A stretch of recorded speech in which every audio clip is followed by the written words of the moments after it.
Bismillahirrahmanirrahim. Assalamualaikum warahmatullahi wabarakatuh. Alhamdulillah, summa alhamdulillah. Wassalatu wassalamu ala Rasulillah Muhammad bin Abdillah wa ala alihi wa man nasarahu wa wala, amma ba'd. Bapak-bapak, ibu-ibu, kaum muslimin wa zumratul mukminin, jamaah salat zuhur Masjid PKM yang dirahmati Allah Subhanahu wa taala. Pada kajian zuhur kali ini saya ingin mengangkat satu tema, yaitu man aghlaqal bab. Siapakah gerangan yang telah menutup pintu? Man aghlaqal bab. Siapakah gerangan yang telah menutup pintu taufiknya Allah Subhanahu wa taala?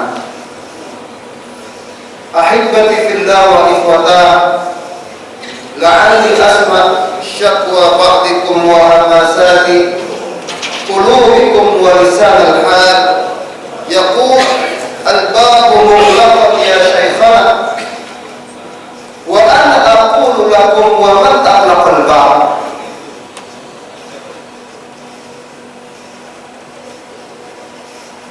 Segala puji bagi Allah Subhanahu wa taala. Salawat dan salam semoga tercurah untuk Rasulnya.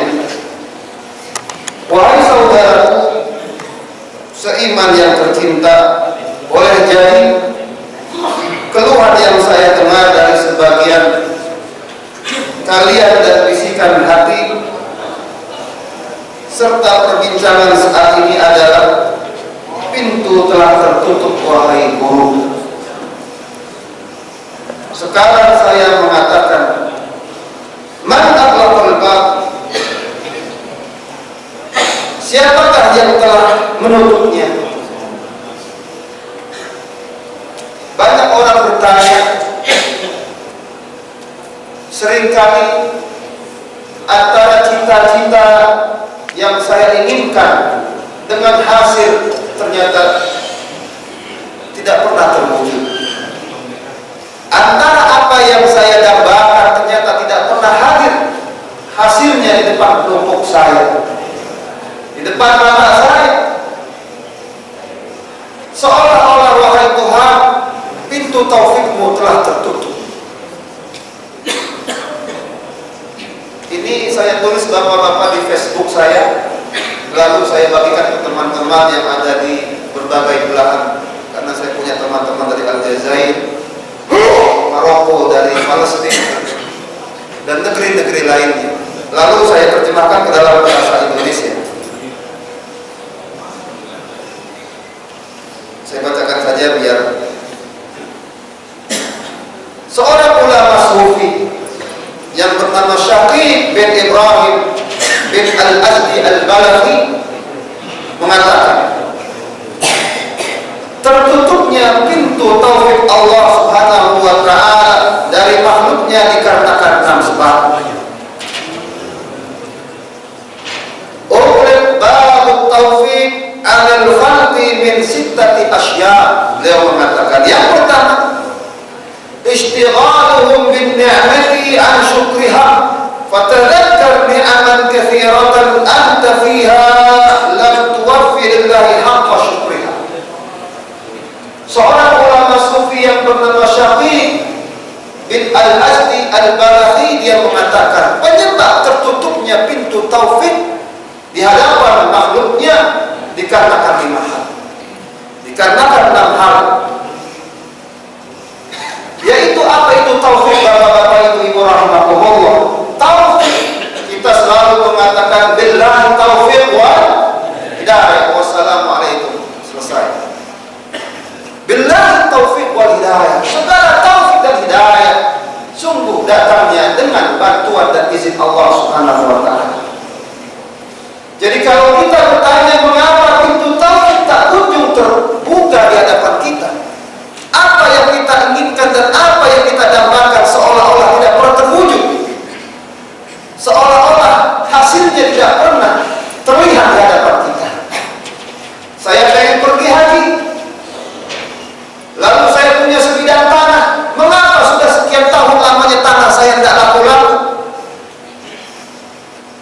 saya punya uang, saya punya rumah. Lalu dengan uang ini, dengan rumah ini saya berniat untuk menikah umpamanya. Lalu kenapa tak kunjung saya menikah? Seolah-olah antara apa yang saya dambakan dengan datangnya hasil tersebut tidak pernah bertemu. Ini berarti hamba ini belum mendapatkan taufik dari Allah Subhanahu wa Ta'ala. Agar taufik itu datang di hadapan kita, agar antara apa yang kita dambakan dengan nilai hasil yang kita inginkan juga terwujud, maka tentunya ada beberapa syarat yang harus kita penuhi. Nah, apakah hal tersebut? Beliau menyebutkan, yaitu yang pertama, mereka lebih sibuk menikmati nikmat-nikmat Allah daripada mensyukurinya. Karena itu ingatlah Anda dengan nikmat-nikmat Allah yang melimpah yang Anda rasakan, namun Anda belum berterima kasih dan bersyukur kepadanya. Bapak-bapak, ini jawaban dari seorang ulama sufi yang bernama Syaqib bin Ibrahim Al-Azdi Al-Balafi, yang menyebabkan pintu taufik tertutup di hadapan kita, terangkat keberkahan dari hadapan kita. Antara apa yang kita inginkan dengan cita-cita, antara cita-cita yang kita inginkan dengan nilai, dengan hasil, itu ternyata tidak pernah sinkron. Beliau mengatakan penyebabnya adalah dikarenakan selama ini Anda terlalu asyik menikmati nikmat-nikmat Allah, namun Anda jarang berterima kasih dan jarang bersyukur kepadanya. Inilah yang menyebabkan pintu taufik tertutup.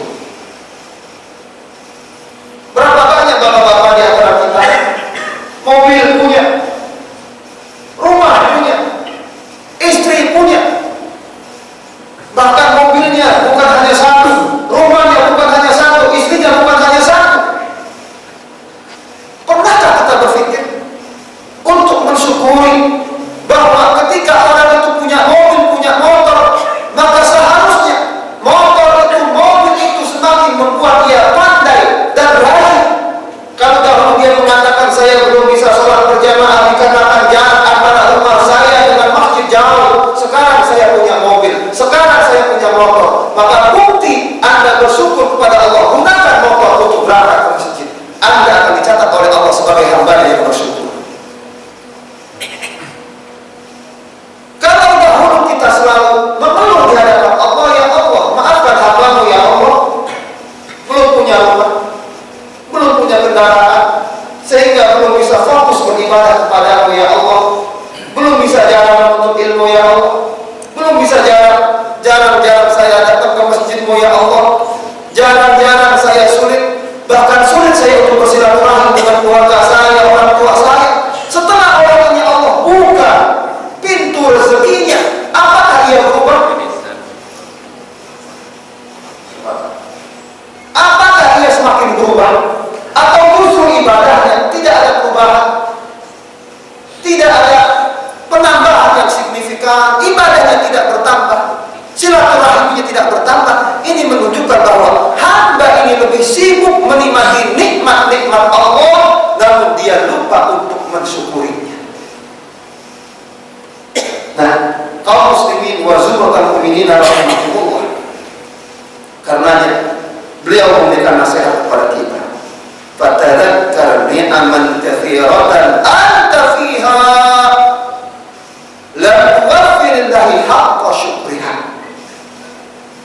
Wahai manusia, agar pintu taufik yang ada di hadapan Anda itu akan terbuka lebar, ingatlah bahwa selama ini Anda telah mendapatkan nikmat yang banyak, namun Anda belum berterima kasih kepadanya. Lekaslah sekarang berterima kasih kepada Allah Subhanahu wa Ta'ala. Dalam bentuk apa kita berterima kasih, kaum muslimin wa zumratal mu'minina rahimahumullah? Ulama menyebutkan bahwa syukur itu adalah zuhurun ni'amil ilahiyyati, zuhurun ni'matil ilahiyyati 'ala al-'abdi fil lisani hamdan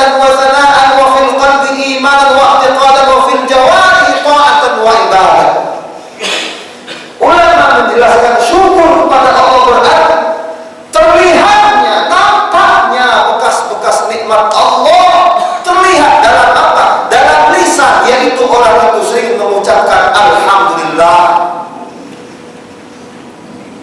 Terlihatnya nikmat Allah dalam bentuk hati, yaitu hatinya semakin iman, semakin yakin kepada Allah Subhanahu wa ta'ala. Dalam bentuk apa yang ketiga, kaum muslimin? Syukur itu harus kita wujudkan. Wa fil jawarihi ta'atan wa ibadah. Dalam wujud yaitu seluruh anggota tubuh kita merefleksikan untuk senantiasa ibadah dan taat. Kita gunakan mata kita, hati kita, telinga kita, kaki kita, kepala kita, tangan kita untuk kita gunakan untuk apa? Berangkat ke masjid saat adzan berkumandang. Menuntut ilmu saat majlis ilmu digelar. Ini menunjukkan bahwa hamba ini pandai bersyukur. Kaum muslimin wa zumratul mu'minina rahimakumullah. Jadi syukur itu harus diterapkan dalam kehidupan kita dalam 3 dimensi. Yang pertama, lisan kita. Sering-seringlah. Makanya kata Rasulullah, usahakanlah ij'al lisanaka rabban bidzikrillah. Jadikanlah lisan Anda selalu basah menyebut nama-nama Allah subhanallah, alhamdulillah, Allah ilaha illallah, wallahu akbar. Yang kedua, isilah nurani Anda dengan ilmu. Isilah hati sanubari Anda dengan hikmah. Lentera-lentera iman yang Allah tebarkan melalui Al-Quran dan Sunnah, melalui ucapan dan penjelasan para ulama-ulama yang soleh.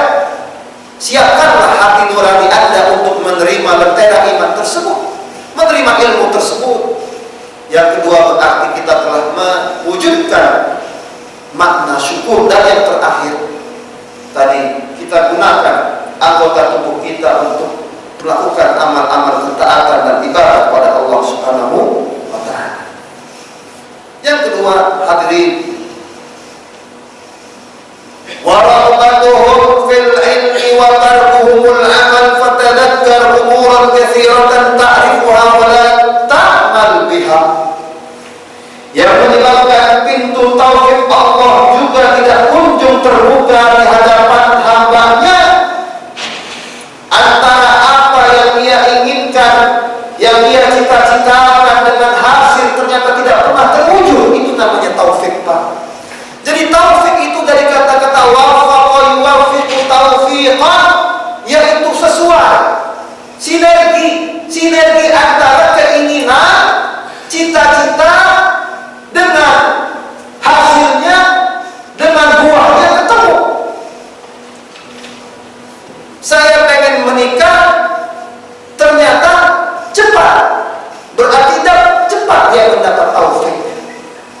Saya pengen pergi haji, ternyata alhamdulillah cepat, berarti cepat dia mendapat taufik. Ada orang yang mendapat taufik cepat, ada yang lambat, bahkan ada yang tidak mendapatkan taufik sama sekali. Ini tergantung dengan apa? Dengan 6 hal yang beliau sampaikan. Yang tadi yang pertama sudah saya sampaikan. Yang kedua, kata beliau, mereka lebih cinta ilmu, namun mereka meninggalkan beramal dengan ilmu tersebut. Maka itu ingat-ingatlah beragam ilmu yang kamu miliki, namun kamu tidak mengamalkannya. Berapa banyak ilmu kita?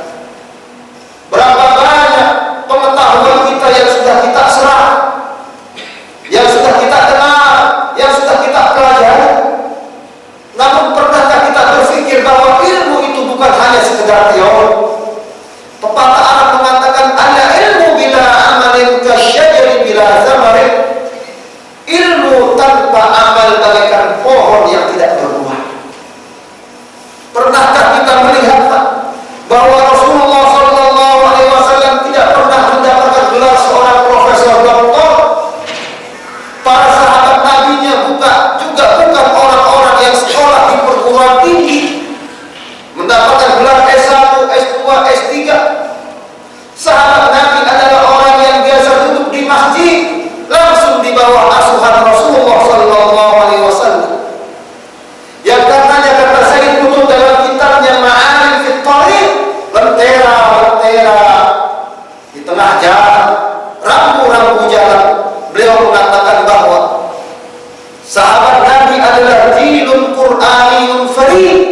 satu-satunya generasi Quran yang layak disematkan sebagai satu-satunya generasi Al-Quran suri tauladan sampai hari kiamat, yang layak dijadikan contoh oleh kaum muslimin adalah para sahabat Rasulullah sallallahu alaihi wasallam, kata Sayyid Qutb. Apa rahasianya, kata Sayyid Qutb, yang menyebabkan Allah mengabadikan para sahabat Nabi dalam Al-Quran sampai dikatakan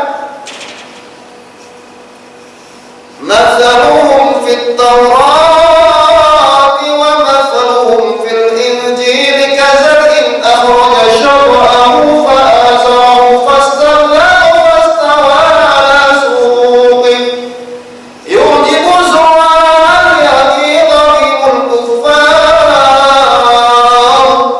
wa 'adallahu alladhina amanu wa 'amilus salihati minhum maghfiratan wa ajran 'azima. Perumpamaan para sahabat Nabi dalam kitab Taurat dan Injil, kata Allah, kazar'in akhraja syat'ahu, bagaikan pohon yang mengeluarkan tunasnya, fa'azara, lalu pohon ini tumbuh besar, fastablaqa, menjadi keras kulitnya, batang-batangnya, fastawa 'ala suqi, kokohlah akar-akarnya, kokohlah ranting-rantingnya dan batang-batangnya. Yujibu zurran, agar para petani terheran-heran dengan pohon tersebut, wa yaghidha bihimul kuffar, dan agar orang-orang kafir membencinya. Jadi sahabat Nabi dalam Al-Quran diibaratkan baik dalam Taurat dan Injil bagaikan pohon yang dipelihara oleh Allah Subhanahu wa ta'ala. Pohon ini tadinya hanya biji, lalu Allah yang memelihara, dipelihara oleh Allah, diasuh melalui Rasulullah sallallahu alaihi wasallam, dan ilmu mereka tidaklah sebanyak, tidaklah seperti yang kita miliki saat ini, tapi ilmu mereka, kata Sayyid Qutb, yang menyebabkan mereka tercatat sebagai generasi Al-Quran sampai hari kiamat, satu-satunya tidak akan muncul lagi selain mereka. Kenapa? Yang pertama, kata Sayyid Qutb, mereka saat mendapatkan perintah Allah dan Rasulnya, maka perintah Allah dan Rasulnya didudukkan oleh mereka seperti halnya seorang prajurit mendapat perintah dari seorang komandan. Kalau seorang komandan memberikan arahan kepada prajurit, wahai prajurit, nanti jam 2 malam kita kumpul di tempat ini, adakah prajurit yang mengatakan, Pak, boleh nggak mundur 1 jam? Ada, Pak? Enggak. Enggak ada. Apa yang dikatakan oleh prajurit? Siap. Ini yang menyebabkan sahabat Nabi mendapat taufik seluruh perjuangan dan seluruh kesungguhan yang mereka miliki untuk menyebarkan Islam ke seluruh pelosok bumi dimenangkan oleh Allah Subhanahu wa ta'ala. Kenapa? Tadi itu rahasianya. Mereka adalah ilmu bukan semata untuk dipelajari, ilmu lebih dari itu adalah untuk diamalkan. Jadi kata saya tutup, mereka mendapatkan arahan Allah, perintah Allah dan Rasulnya, mereka sikapi seperti sikap seorang prajurit mendapat perintah dari seorang komandan. Langsung dikerjakan, langsung dipraktekkan. Tidak ada jeda waktu antara turun firman Allah, turun perintah Rasulullah, langsung oleh mereka dikerjakan, dipisahkan. Seorang sahabat Nabi pakai cincin emas, dipegang oleh Rasulullah tangannya. Beranikah seseorang dari kalian meletakkan bara api neraka di jarinya, lalu ditariklah cincinnya oleh Rasulullah dan dibuang, dan Rasulullah pergi. Kata sahabat Nabi, ambil itu cincin kamu jual. Apa kata sahabat Nabi? Saya tidak mau mengambil apa yang telah dibuang oleh Rasulullah SAW. Saking apanya, Pak? Saking taatnya mereka kepada perintah Allah dan Rasulnya. Padahal diperbolehkan bagi dia mengambil emas untuk dia jual. Dia katakan, saya tidak mau mengambil emas tersebut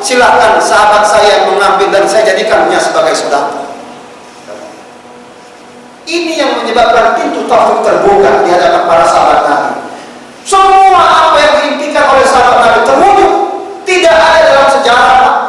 Coba, Khalid bin Walid 100 kali memimpin peperangan dan 100 kali menang. Khalid bin Walid 100 kali memimpin peperangan dan 100 kali menang.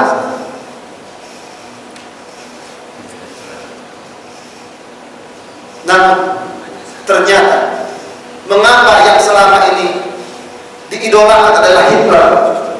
Berapa kali Hitler mendapatkan kemenangan dalam peperangan? Lebih banyak mana antara Hitler dan Khalid bin Walid? Sampai kata Khalid bin Walid, pernah dalam satu peperangan pedang yang saya pegang 9 kali patah. 9 kali dalam satu peperangan pedang yang saya pegang patah, kecuali satu pedang, yaitu min Yamamah, pedang yang terbuat dari Yaman. Pedang ini awet untuk memenggal kepala musuh-musuh. Kita bisa bayangkan. Kenapa? Tadi Pak, ilmu yang mereka dapatkan dari Allah dan Rasulnya langsung diterapkan. Akhirnya apa? Makanya Pak, walladzina jahadu fina lanahdiyannahum subulana wa innallaha ala nasrihim laqadir. Dan orang-orang yang bersungguh-sungguh di jalan kami, jalan Allah, pasti akan kami berikan hidayah untuk dapat menuju kepada jalan kami. Sehingga ulama mengatakan man amila bima alima allahu allamallahu ilma ma lam ya'lam. Barang siapa yang mengamalkan ilmu yang telah dia ketahui, maka Allah akan memberikan lagi ilmu yang selama ini belum dia ketahui, akan Allah ajarkan ilmu-ilmu lainnya. Jadi Pak, ketika kita mengamalkan satu ilmu, maka ini menjadi pemantik untuk datangnya ilmu-ilmu lain yang belum kita ketahui. Nah, ini tentunya Bapak-bapak berkat buah daripada amal daripada ilmu kita. Jadi Bapak-bapak, seharusnya semakin orang itu pintar, semakin orang itu gelarnya profesor doktor, seharusnya dia semakin dekat dan semakin di depan sholatnya berjamaah. Amin. Seharusnya seperti itu. Seharusnya. Jadi ilmu itu kata saya Qutb bukan hanya digelar simposium, pindah ke simposium, seminar, pindah ke seminar, Amerika pindah ke Inggris, Inggris pun pindah ke Eropa. Untuk apa? Seminar, simposium. Tapi umat Islam terbantai, sedikit pun dia tidak melakukan pembelaan terhadap umat Islam. Coba. Umat Islam ditindas hak-haknya, ditindas kehormatannya, sedikit pun profesor doktor ini tidak mengangkat suara untuk membela hak-hak saudaranya yang tertindas. Berdiam 1001 bahasa. Kenapa? Sudah nikmat hidupnya, sudah aman posisinya, sudah aman dia posisinya. Nah, inilah yang menyebabkan keberkahan Allah tidak turun kepadanya. Pintu taufik terhalang. Kenapa hadirin? Karena ilmunya lebih banyak sebatas teori, tidak sampai dipraktekkan dalam kehidupan sehari. Karenanya kata doktor Yusuf Al-Qaradawi, dia mengatakan seorang ulama bukanlah orang yang pandai berbicara di atas podium. Seorang ulama, seorang dai juru dakwah bukanlah hanya sebatas orang yang mampu menggerakkan naluri emosional para jamaahnya. Seorang ulama, seorang intelektual dan ilmuwan adalah orang yang langsung merasakan denyut rakyatnya. Ketika rakyatnya kesulitan, dia menangis. Ketika rakyatnya ditindas hak-haknya, dia ikut menangis. Inilah kata Dr. Al-Qaradawi, inilah keilmuan sejati. Inilah ulama sejati. Dan inilah dai sejati. Yaitu dai yang ketika rakyatnya, umatnya tertindas, dia menangis. Sehingga dia tertarik untuk menggelorkan semangat untuk melakukan perbaikan di hadapan rakyat dan umatnya.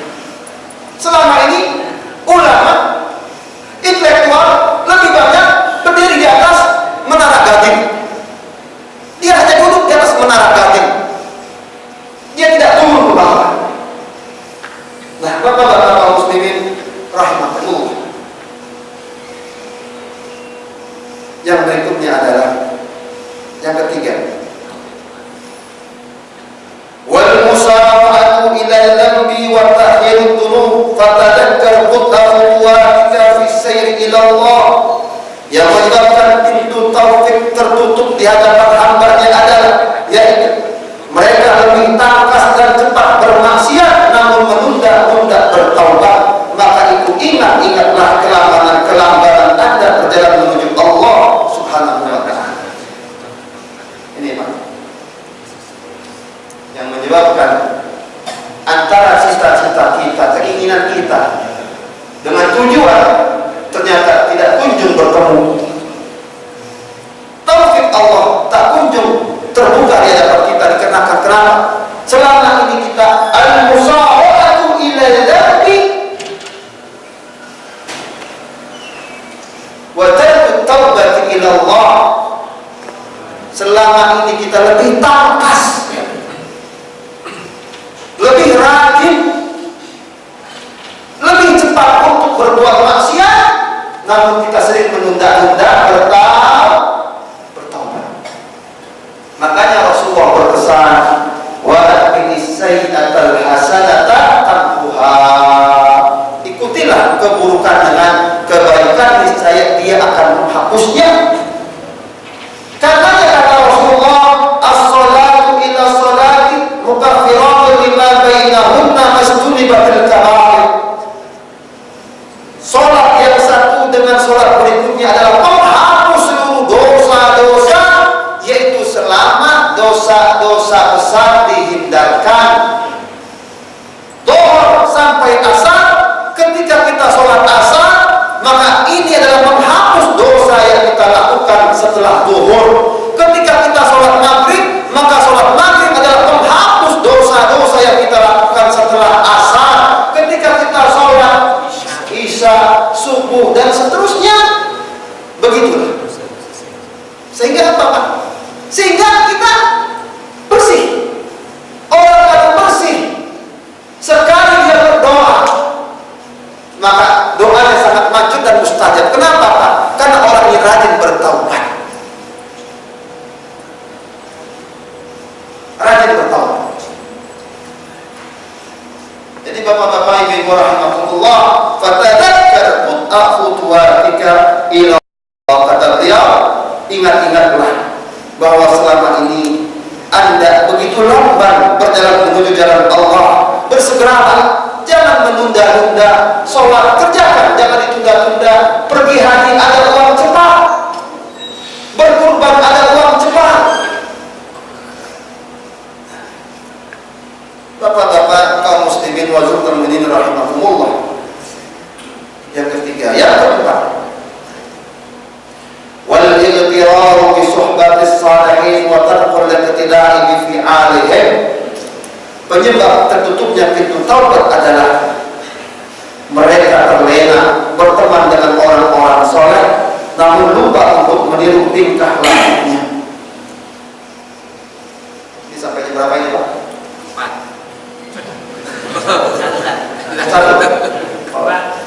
1 ya? Nah, kalau di sini waktu khutbah 15 menit. Khutbah ya. Ya. Nah, coba mereka terlena, kata Allah, kata ulama sufi yang bernama Syekh bin Ibrahim Al-Azdi Al-Badawi, dia mengatakan mereka selama ini terlena dengan orang-orang soleh, namun lupa untuk meniru tingkah laku mereka. Berapa banyak Pak kita senang dengan orang-orang soleh, kita berteman dengan orang-orang soleh, namun kita lebih terlena dengan pertemanan kita kepada mereka ketimbang kita meniru perilaku orang-orang soleh. Kita pergi haji, umrah, mohon doa restu, kami pengen umrah untuk sekalian menggelar akad nikah di Sabi Mekah. Agung dan mulia, luar biasa. Mohon doa restu, kami akan melangsungkan akad nikah di Serambi Mekah atau Serambi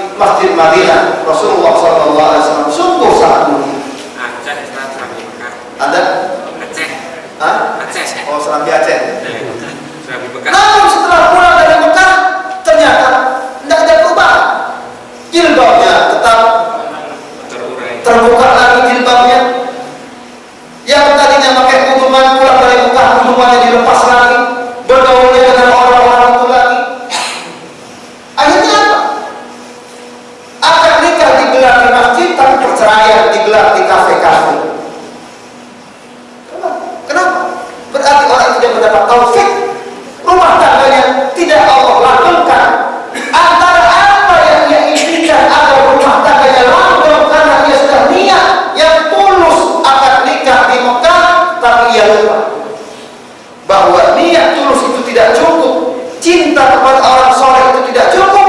Lebih dari itu dia harus meniru gaya hidupnya orang-orang soleh, itu para nabi, para rasul. Wa may yu'mina war rasul fa ulaika ma'alladina an'ama Allahu 'alaihim minan nabiyyin was-siddiqin wasyuhada'i was-shalihin wa hasuna ulaika rafiqa.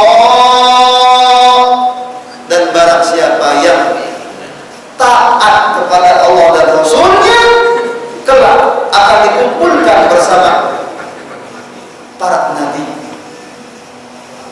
akan dikumpulkan bersama orang-orang yang diberikan anugerah oleh Allah, yaitu para nabi, para rasul, para siddiqin, para syuhada, para pahlawan-pahlawan Islam, dan orang-orang soleh. Wa hasuna ulaika rafiqa. Dan itulah pertemanan terbaik. Allah mengatakan pertemanan terbaik adalah berteman dengan para nabi, para rasul, para syuhada, para siddiqin, dan para orang-orang soleh. Itu pertemanan yang terbaik. Namun pertemanan itu perlu aksi nyata. Kita tiru gaya hidup mereka, kita tiru perilaku mereka. Jauhi dunia glamor, jauhi hidup sebab glamor, sebab kehidupan seperti itu tidak pernah dilakukan oleh para nabi, para rasul, para syuhada, dan orang-orang soleh. Baru insya Allah rumah tangga kita akan sampai nenek kaki awet. Kenapa? Karena rumah tangga kita udah anak nikah masih punya simpenan lain. Akhirnya rumah tangganya berantakan. Bapak-bapak ibu rahmatullah. Yang berikutnya yaitu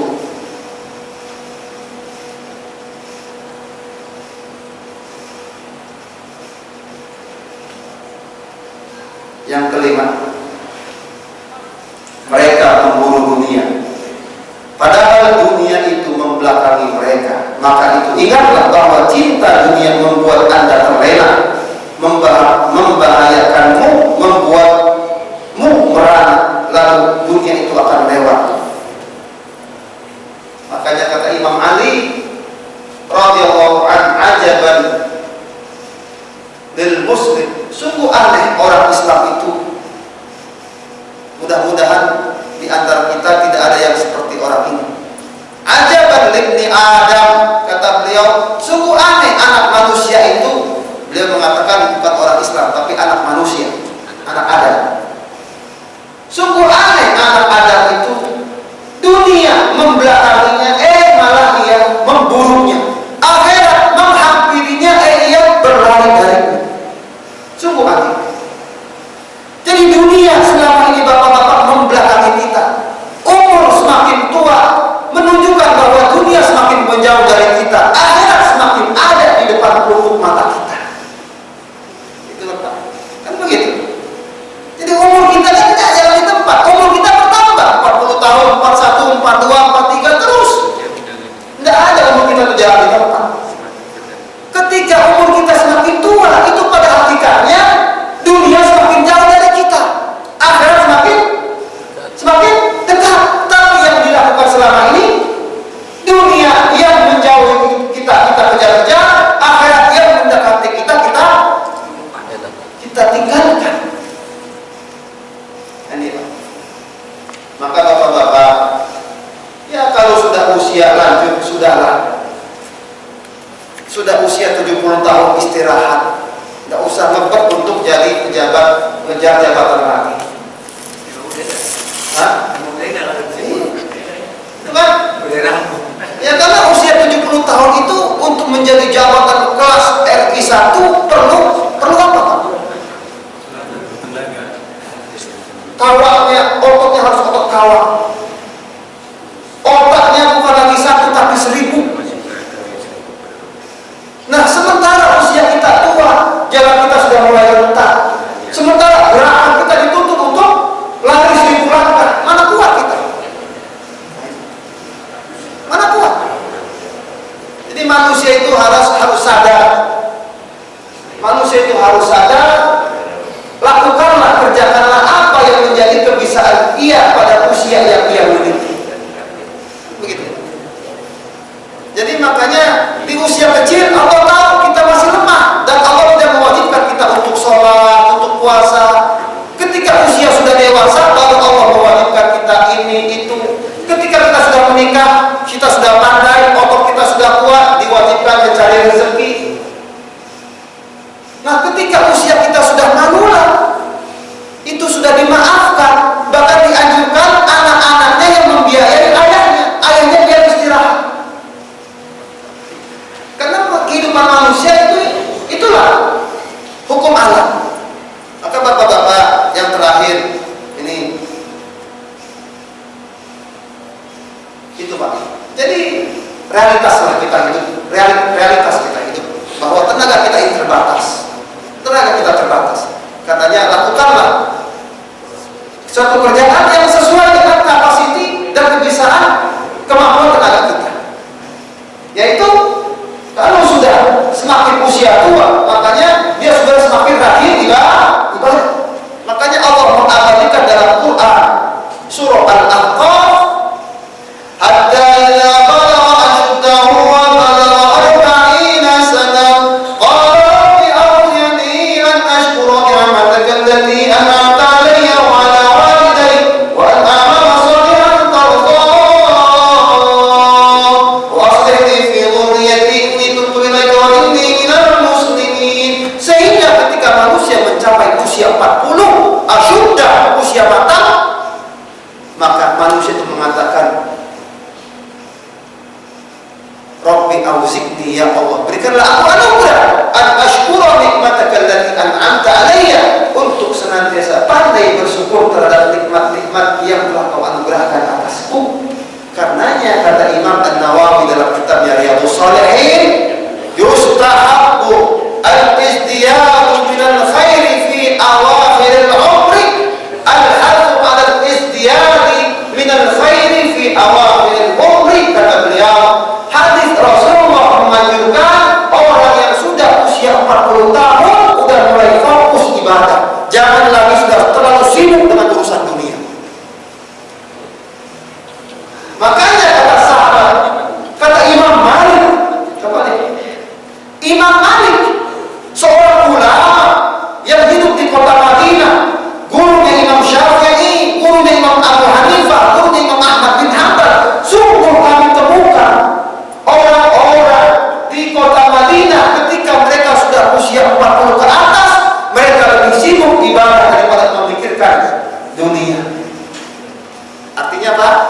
Komposisi hitung-hitungan antara umur sibuk, terlalu sibuk dengan urusan-urusan dunia ini lebih banyak, prosentasenya adalah lebih banyak fokus ibadah. Datang ke masjid sebelum ada berkumandang dia sudah datang, sebelum ada subuh dia sudah datang, sebelum ada asar dia sudah datang, sebelum ada maghrib dia sudah datang, sebelum ada zuhur dia sudah datang. Kenapa? Ini dianjurkan orang yang sudah usia di atas 40 tahun untuk ingat. Kenapa tak kata Rasulullah, siapa orang yang dikasih usia 40 tahun, sungguh ia telah diberikan umur panjang dan ia tinggal menjalani hidup selama sepertiganya lagi. Ya kan Pak? Tinggal sepertiganya lagi. Karena umur Nabi Muhammad antara 60 sampai 70. Inilah bapak-bapak yang dapat saya sampaikan. Mudah-mudahan bermanfaat. Poin yang terakhir adalah yaitu kita mulai fokus usia akhir ini kurang hasrat kita terhadap dunia, karena memang kita sudah Allah berikan dunia ini pada usia-usia kemarin. Sekarang gilirannya adalah usia tua untuk memperbanyak ibadah. Demikian yang dapat saya sampaikan. Hadanallahu wa iyyakum ajma'in. Wassalamualaikum warahmatullahi wabarakatuh. Assalamualaikum warahmatullahi wabarakatuh. Apa benar kalau sudah usia manula gitu ya, ya 70, ada hadisnya kewajiban kepada Allah itu sudah tidak ada, artinya tidak sholat, puasa dan beribadah kepada Allah sampai datang kematianmu. Al-maut di sini yakin setelah bukan yakin. Al-maut kata Rasulullah. Nah, inilah yang ditafsirkan oleh orang terjawab. Kalau saya sudah yakin berarti saya tak lagi wajib sholat. Bukan ini aliran sesat. Jadi ada orang punya paham manunggali kaulah gusti, yang penting eling. Saya kalau sudah eling sadar lepas kewajiban saya gugur. Saya sudah yakin, sudah eling.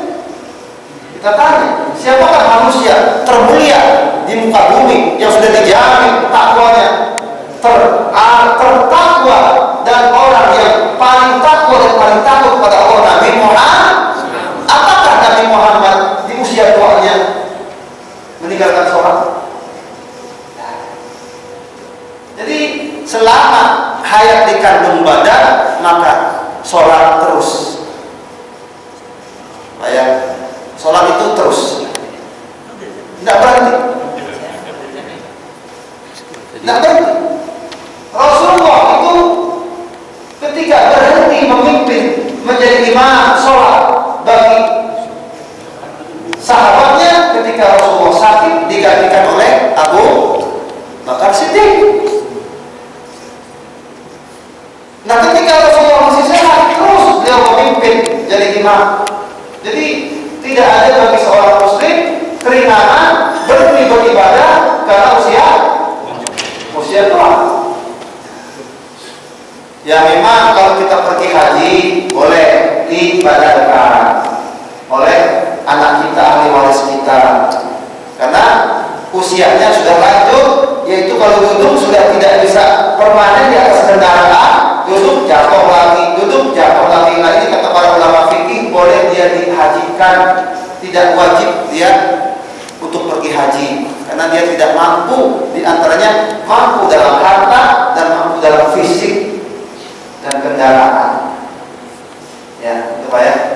Nah, Jika seorang yang sudah akalnya tidak sempurna, ya.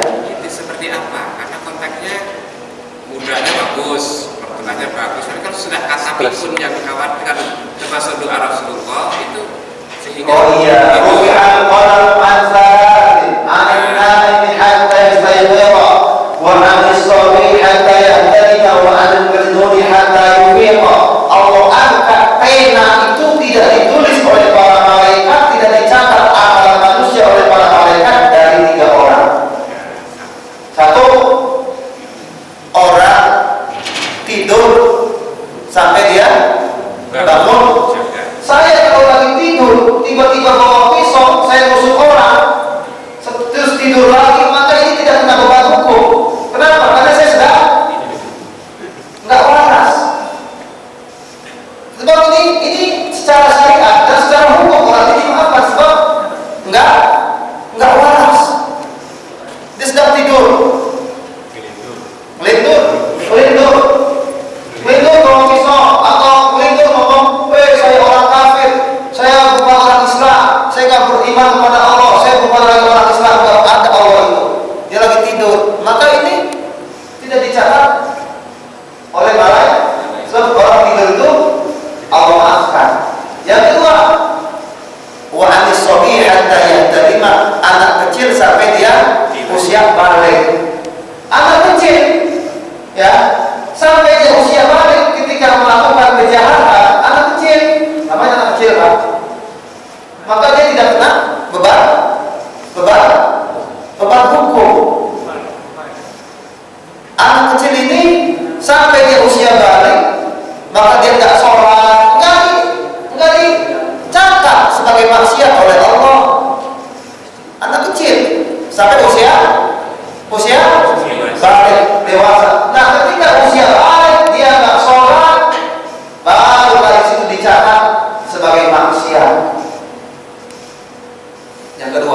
Yang ketiga, wa anil majnuni hatta yufiqa, orang gila sampai dia waras. Jadi orang gila, namanya orang gila Pak. Ya Pak ya. Orang gila bawa golok, bawa senjata, melakukan apa di tengah jalan, melakukan aksi kriminal, yang namanya orang gila. Maka tidak diapain itu, tidak dicatat apa yang dia lakukan sebagai maksiat oleh malaikat sampai dia waras. Jadi orang gila nggak sholat, nggak ibadah, nggak ngapa-ngapain, ya itu Allah maafkan. Sampai kapan dia Allah maafkan? Sampai dia waras. Ketika sudah waras, maka beban-beban syariat kembali telah atasnya, baik kewajiban maupun larangan. Dilarang dia melakukan hal-hal yang membahayakan dan diwajibkan dia melakukan hal-hal yang difardukan oleh Allah. Itu batasannya. Nah, jadi orang tua ya, kalau dia waras tetap aja dia punya kewajiban agama, pikun atau dipikun. Nah, kita mau tanya, pikun itu ini waras tidak orang pikun itu? Hah? Waras, orang pikun waras sudah. Nah, kalau selama dia waras, maka dia tetap kena beban. Bisa setengah waras kan Ustaz? Nah, saat dia tidak waras, nah ini dia. Saat dia tidak waras, dia tidak wajib. Saat waras lagi datang, wajib lagi dia. Nah, jadi beban syariatnya dimaafkan saat dia tidak waras. Nah, ketika warasnya datang, kayak orang apa tuh Bang? Yang apa tuh penyakit apa tuh? Ayat epilepsi. Maka orang ayat itu dia ayat sampai setengah hari, sampai 1 hari full, nggak wajib dia sholat. Nah, tapi ketika sudah sadar waras, diingatkan lagi sholat. Itu apa? Ini pertanyaan nggak biasa klasik ya. Ini masalah ini kan. Ini kan misalkan kita kan ulang lagi lebarannya bes lah itu Arafahnya itu kita saumnya gimana gitu? Yang terbaik atau yang tersoheh? Ya, saum Arafah.